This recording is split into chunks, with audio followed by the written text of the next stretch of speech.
As many of you already know, cancer affects the lives of millions of people globally and is the second leading cause of death in the United States. Luckily, there is technology that allows us to conduct cancer screenings. These screenings can detect precancerous cells, ideal for early diagnosis and treatment. But there are still many barriers women face to receive preventative care. Many women do not have excess funds to be spending on this type of preventative care. It causes the cost of mammograms to be a large deterrent. Additionally, many find it difficult to see an instant benefit. Over the years, the government has put systems in place to alleviate this cost and provide preventative care for everyone. However, it is not a complete solution.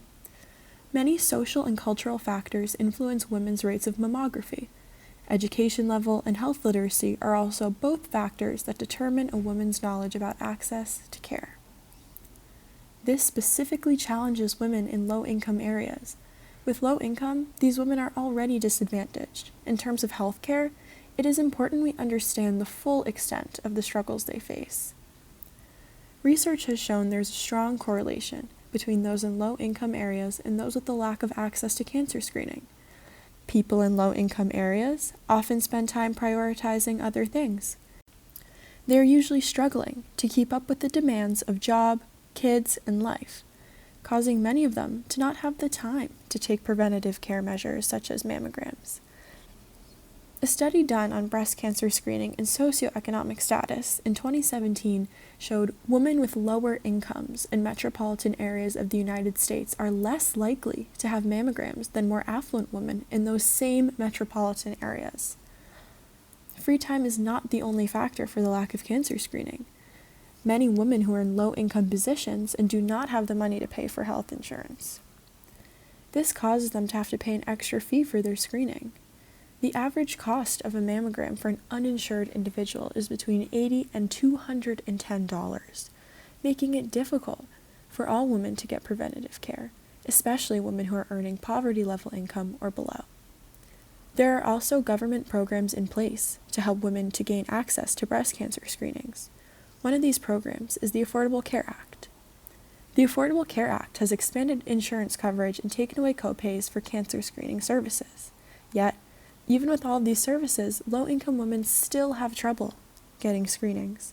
Sometimes it's not due to the cost, but rather circumstances out of their control. Circumstances such as living far away from healthcare services make it difficult for women to receive care.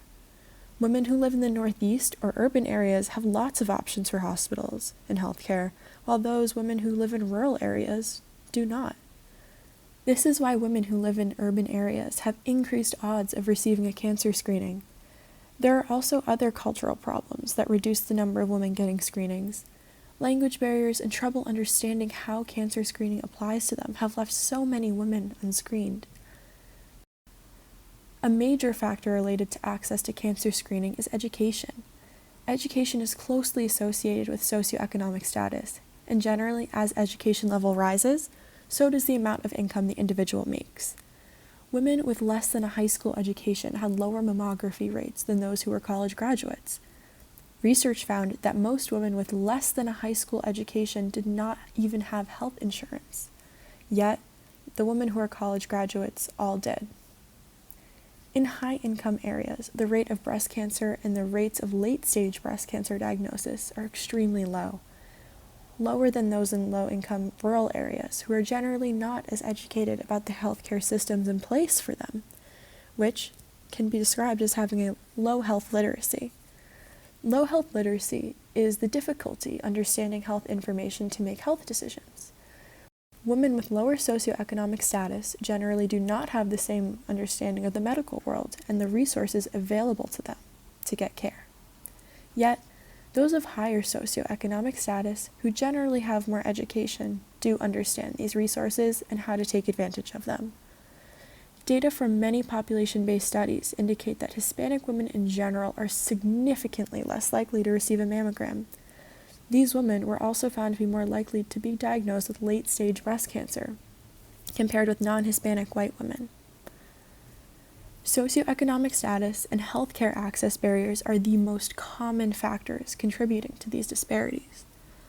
The access to a timely mammogram is also an important factor in breast cancer prevention. The timeliness of a mammogram is usually associated with those in better healthcare systems. Those who have access to that type of healthcare are usually more socioeconomically independent. Contrary to the previous literature that states minority groups do not receive timely care, one study reported that minority identity, in fact, increases the odds of a timely mammogram, 74% for non-Hispanic Blacks and 80% for Hispanic Latinos. The results showed a favorable increase in care for minority groups. So many women of color and other minorities do not get the same treatment based on bias from others, making this an extremely surprising result. An additional issue in access to breast cancer screening for women is the recommendation from a physician. Many doctors don't provide mammography recommendations to those who they do not think will comply. This could be simply because the doctor does not think the patient can afford it.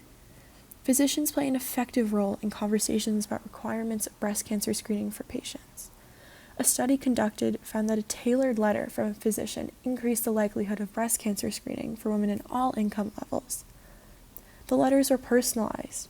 By adjusting the use of vocabulary and complexity of language, the woman was able to feel like the doctor was specifically talking to her, and not a general population of people. This allowed the letters to be effective for all parties, and were significantly effective for Black women and women in low-income areas. Something as simple as sending a letter to someone, showing that you care, showing that there is access to care out there, is a simple and easy way to help receive a preventative care measure before it's too late, specifically those who have a hard time receiving care.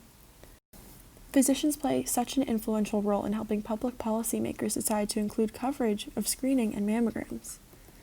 To deal with any cost access barrier, as well as education of women about the need to attend to breast health.